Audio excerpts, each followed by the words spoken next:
আসসালামু আলাইকুম। বাংলা সংবাদে সবাইকে স্বাগত জানাচ্ছি। আমি চিন্তিয়া হক। শুরুতেই সংবাদ শিরোনাম। তেসরা মে সমাবেশ সফল করতে হেফাজতের 4 দফা কর্মসূচি। জানাবো রাষ্ট্রপতির ক্ষমতা বৃদ্ধি চায় বিএনপি। জানাবো আওয়ামী লীগের আচরণে দেশের মানুষ বিক্ষুব্ধ হয়ে ওঠে, বলছেন রুমিন ফারহানা।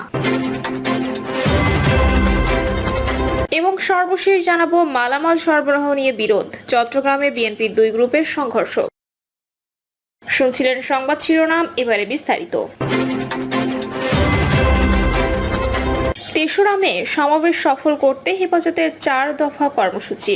আগামী 3রা মে হেফাজতে ইসলাম বাংলাদেশের সমাবেশ সফল করতে শীর্ষ ওয়াইএজিনদের প্রস্তুতি সভা অনুষ্ঠিত হয়েছে। এ সময় গত 19 এপ্রিল নারী বিষয়ক সংস্কার কমিশন অন্তর্বর্তীকালীন সরকারের প্রধান উপদেষ্টার কাছে যে প্রস্তাব পেশ করেছে তা ইসলাম ও কোরআনের সুস্পষ্ট বিরোধিতা করে বলে দাবি করেন জুনায়েদ আল হাবিব। তার দাবি, এতে ইসলাম বিরোধী ধারাসমূহ অন্তর্ভুক্ত থাকায় দেশব্যাপী তীব্র সমালোচনার ঝড় উঠেছে। সুপারিশসমূহ শুধু বাতিল নয়, সংশ্লিষ্ট কমিশনকেও বিরক্ত করার দাবি জানান তিনি বলেন, মহাসমাবেশ সফল করতে দেশব্যাপী ওয়াইএজিনে কেরাম, মসজিদের ইমাম, মাদ্রাসার মুহতামিম এবং সম্মানিত ওলামায়ে কেরামদের সক্রিয় ভূমিকা রাখতে হবে। এই আন্দোলন কেবল একটি ইস্যু নয়, এটি ঈমান, শরিয়াহ ও ন্যায়ের পক্ষে অবস্থান গ্রহণের সংগ্রাম। হেফাজতে ইসলাম বাংলাদেশের পক্ষ থেকে সমাবেশে সফল করতে 4 দফা কর্মসূচি ঘোষণা করা হয়েছে। 22 এপ্রিল থেকে 28 এপ্রিল পর্যন্ত জেলা, মহানগর, থানা ও স্থানীয় পর্যায়ে গণসংযোগ কর্মসূচি, সারা দেশে বাদ-জুমা বিক্ষোভ কর্মসূচি, সব পর্যায়ে আলেম ও ধর্মপ্রাণ জনতাকে 3রা মে সমাবেশে উপস্থিত হয়ে ইসলামী মূল্যবোধ ও ন্যায় বিচারের পক্ষে কণ্ঠ মেলানোর আহ্বান জানানো হয়।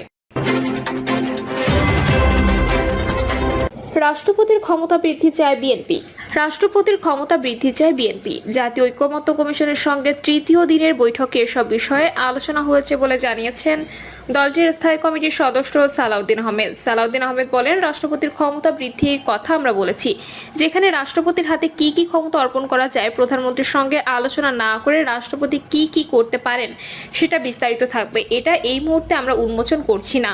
তিনি আরো বলেন, প্রধানমন্ত্রী পদের মেয়াদের ক্ষেত্রে একটি বিতর্ক আছে, সেটা নিয়ে ওনারা একটি বিকল্প প্রস্তাব দিয়েছেন, কিন্তু সেটি আমরা ফরমালি পাইনি। আমাদের দলের অবস্থান, পরপর 2 বারের বেশি কোনো ব্যক্তি প্রধানমন্ত্রী থাকবেন না, অর্থাৎ গ্যাপ দিয়ে তারপর আবার হতে পারবেন। এখানে আমাদের যুক্তি হলো, যদি আমরা নির্বাচন কমিশনকে স্বাধীন সত্তা হিসেবে কাজ করতে দিই এবং যদি কেয়ারটেকার সরকার ইন প্লেস হয়, তাহলে স্বাধীন, নিরপেক্ষ, সুষ্ঠু নির্বাচন করা যাবে কেয়ারটেকার সরকারের অধীনে। সেই চর্চার মধ্য দিয়ে যদি জনগণ একটি দলকে বারবার চায়, তার মানে জনগণ তাদের ম্যান্ডেট দিয়েছে, সেক্ষেত্রে সেই পার্টির স্বাধীনতা থাকা উচিত। কে প্রধানমন্ত্রী হবেন, তার মানে এই নয় সবসময় একই ব্যক্তিকে প্রধানমন্ত্রী হবেন, সেটা পার্টির স্বাধীনতা। যারা মেজরিটি হবে সংসদে, তিনি আরো বলেন, একজন ব্যক্তি যাতে প্রধানমন্ত্রী, দলীয় প্রধান এবং সংসদ নেতা পদে না থাকেন, সেটি নিয়ে আলাপ হয়েছে।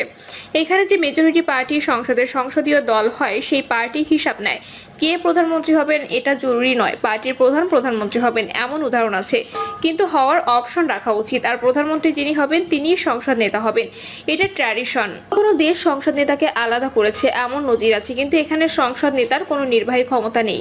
এখানে সংসদ নেতা এবং প্রধানমন্ত্রী অনেকটা অবিচ্ছেদ্য অংশ। এটা প্রধানমন্ত্রীর মতো আলাদা পোস্ট নয়। কয়েকটা জায়গায় শুধু সংসদ নেতার উল্লেখ আছে। সালাউদ্দিন আহমেদ বলেন, আমাদের উপদেষ্টা মণ্ডলীর সদস্য 14 জন হবে, এর মধ্যে একমত। উপদেষ্টা মণ্ডলীর কার্যাবলী, রুটিন ওয়ার্কের ক্ষেত্রে একমত। প্রধান উপদেষ্টা পদত্যাগ করলে উপদেষ্টা মণ্ডলীর সদস্য থেকে একজনকে মনোনীত করা হবে, সেই বিষয়ে একমত। স্থানীয় সরকার প্রতিষ্ঠানগুলোর ক্ষেত্রে একমত। স্থানীয় সরকারের কোনো নির্বাচনে দলীয় প্রতীক বরাদ্দ করা হবে না, এই ব্যাপারে আমরা সম্পূর্ণ একমত। তিনি আরো বলেন, আইন শৃঙ্খলা বাহিনীর মানবাধিকার লঙ্ঘনের বিষয়ে আমরা মোটামুটি একমত, তবে এটা আরো বিস্তারিত আলোচনা করা দরকার। কারণ আইন শৃঙ্খলা বলতে সশস্ত্র বাহিনী 3 বিভাগ সহ পুলিশ ও অন্যান্য বাহিনীর সংবিধানে অন্তর্ভুক্ত আছে। সুতরাং ঢালাওভাবে আইন শৃঙ্খলা বাহিনীর ক্ষেত্রে একটি প্রফেশন রাখি হঠাৎ করে, তাহলে ইমব্যালেন্স হয়ে যেতে পারে। সেজন্য এটা আরো পরীক্ষা নিরীক্ষা করা দরকার। একটি জিনিস ঐক্যমত আসা যায়, কিন্তু যেটা রাষ্ট্রের বিষয়, সংবিধানের বিষয়, রাষ্ট্র পরিচালনার বিষয়, সেটা গভীরভাবে চিন্তা করে সংবিধানে আনতে হবে। বিএনপির এই নেতা আরো বলেন, আইনসভার ক্ষেত্রে আমরা বলেছি আমরা দ্বিকক্ষ বিশিষ্ট পার্লামেন্টে একমত। নিম্নকক্ষে 400 আসনের মধ্যে 100 আসন নারীদের জন্য সংরক্ষিত থাকবে, এটা নিয়ে আমরা একমত। তবে তবে সংরক্ষিত নারী আসনের নির্বাচন পদ্ধতি নিয়ে আমাদের মধ্যে ভিন্ন মত আছে। ভবিষ্যতে যাতে বিতর্কিত কোনো ব্যক্তি প্রধান বিচারপতি নিয়োগ না হতে পারে সেজন্য আপিল বিভাগের সিনিয়র মোস্ট বিচারপতিদের মধ্যে অন্তত 2-3 জনের মধ্য থেকে নিয়োগের পক্ষে বিএনপি। এই বিষয়ে স্থায়ী কমিটির সদস্য সালাউদ্দিন আহমেদ বলেন, সুপ্রিম কোর্টের জ্যেষ্ঠ বিচারপতিকে প্রধান বিচারপতি নিয়োগের সুপারিশ করেছে বিচার ব্যবস্থা সংস্কার কমিশন। বিষয়টিতে দ্বিমত জানিয়েছে বিএনপি। ওনাদের প্রস্তাব ছিল আপিল বিভাগের সিনিয়র মোস্ট যেন পরবর্তীতে প্রধান বিচারপতি হন।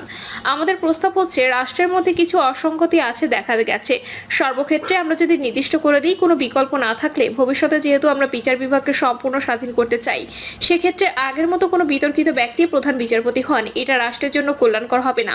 সালাউদ্দিন আরো বলেন, এখানে একটা অন্তত বিকল্প থাকা উচিত। আপিল বিভাগের সিনিয়র মোস্ট বিচারপতিদের মধ্যে অন্তত 3-2 জন এই অপশনে থাকে, সেই জায়গাটা এখনো গৃহীত হয়নি, এখনো আলোচনা চলছে। নেসেসিটি মেক্স ল। আমাদের কাছে রাষ্ট্রের নিরাপত্তা হচ্ছে সর্বোচ্চ আইন। ডক্ট্রিন অফ নেসেসিটি বিবেচনা রেখেই কিছু অপশন রাখার সুবিধা, না হলে রাষ্ট্র এমন কোনো ব্যক্তির হাতে পড়ে না যা রাষ্ট্রের জন্য কল্যাণকর হবে না। মন্ত্রিপরিষদ প্রধানমন্ত্রীর কর্তৃত্বে পরিচালিত, কিন্তু ওনারা বলেছেন কালেকটিভলি প্রধানমন্ত্রীর নেতৃত্বে মন্ত্রিসভা কর্তৃক পরিচালিত, তাতে এখানে প্রধানমন্ত্রীর কর্তৃত্ব থাকে না। আমরা বলেছি প্রধানমন্ত্রীর কর্তৃত্ব থাকা উচিত। আওয়ামী লীগের আচরণে দেশের মানুষ বিক্ষুব্ধ হয়ে ওঠে, বলছেন রুবিন ফারহানা। বিএনপি সহ আন্তর্জাতিক বিষয়ক সম্পাদক ব্যারিস্টার রুবিন ফারহানা বলেছেন, আওয়ামী লীগ ক্ষমতায় থেকে শুধু বিরোধী দলের নেতাকর্মীদের গুম খুন সহ তাদের বিরুদ্ধে মিথ্যা মামলা দিয়ে দাবিয়ে রাখতে চেষ্টা করেছে। হাজার হাজার বিএনপি নেতার বিরুদ্ধে মামলা দিয়ে কারাগারে পাঠিয়েছেন। দেশনেত্রী খালেদা জিয়ার বিরুদ্ধে ষড়যন্ত্রমূলক মামলা দিয়ে তাকে কারাগারে পাঠিয়েছেন। আওয়ামী লীগের এ ধরনের আচরণ দেশের মানুষ বিক্ষুব্ধ হয়ে ওঠে।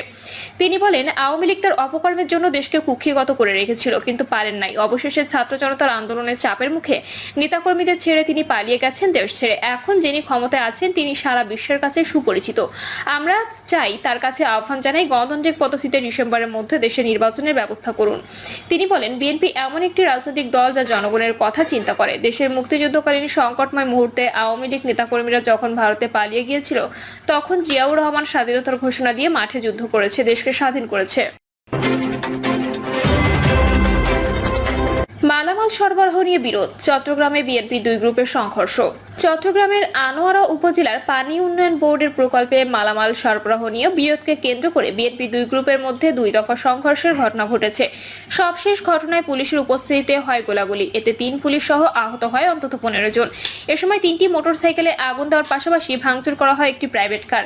একই সঙ্গে পুলিশের একটি গাড়িও ভাঙচুর করা হয়। খোঁজ নিয়ে জানা যায়, দক্ষিণ জেলা বিএনপির সাবেক সদস্য মোহাম্মদ হাসান ওরফে হাসান চেয়ারম্যান এবং জেলা বিএনপির সদস্য সচিব লায়ন হেলাল উদ্দিনের অনুসারীদের মধ্যে এ সংঘর্ষের ঘটনা ঘটে। হাসান চেয়ারম্যান পক্ষের অভিযোগ, রোববার রাতে ঘটনার পর তাদের পক্ষের ইলিয়াস, সুজন ও মোতালেবকে অপহরণ করা হয়। তাদের মধ্যে সুজনকে সোমবার ভোর রাতে একটি দোনলা বন্দুক দিয়ে পুলিশের সোপর্দ করা হয়।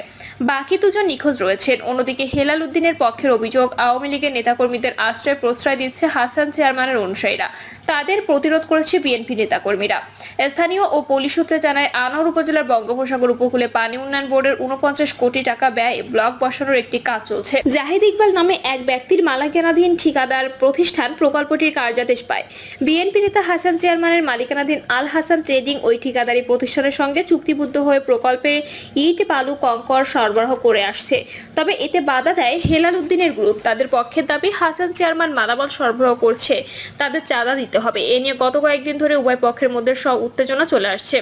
সম্প্রতি ওই প্রকল্প এলাকায় গিয়ে হেলাল গ্রুপ চাঁদা দাবি করে সংক্রান্ত একটি ভিডিও সামাজিক যোগাযোগ মাধ্যমে ছড়িয়ে পড়ে। এরপর দুপুরে প্রকল্প এলাকা থেকে ফেরার পথে হেলাল গ্রুপের লোকজন হাসান চেয়ারম্যানের অনুসারীদের উপর হামলা করে। ওই ঘটনায় আহত আনোয়ারা উপজেলা বিএনপি আহ্বায়ক কমিটির সদস্য আব্দুল গফুর বলেন, দুপুরে হামলার পর অভিযুক্তরা আমাদের কাছ থেকে নগদ 3,20,000 টাকা ছিনিয়ে নেয় এবং আমার ব্যক্তিগত গাড়ি ভাঙচুর করে। হামলায় আমি ও জব্বার ও শাহজাহান গুরুতর আহত হই। পরবর্তী সময় আমরা সেখানে তাৎক্ষণিক প্রতিবাদ মিছিল করি। এই ঘটনায় রোববার রাতে থানায় অভিযোগ দিই। ফেরার পথে উপজেলা স্বাস্থ্য কমপ্লেক্স এলাকায় আমাদের উপর দ্বিতীয় দফায় হামলা করা হয়। খবর পেয়ে পুলিশ ঘটনাস্থলে পৌঁছে পুলিশের উপস্থিতিতে তারা আমাদের উপর গুলিবর্ষণ করে। পরবর্তী সময়ে আমাদের 3 জনকে অপহরণ করে নিয়ে যায়। তাদের মধ্যে একজনকে অস্ত্র দিয়ে পুলিশের সোপর্দ করে। প্রিয় দর্শক, এই ছিল এখনকার সর্বশেষ সংবাদ। আপডেট সব সংবাদ পেতে চ্যানেলটি সাবস্ক্রাইব করে বেল আইকনটি ক্লিক করে রাখুন।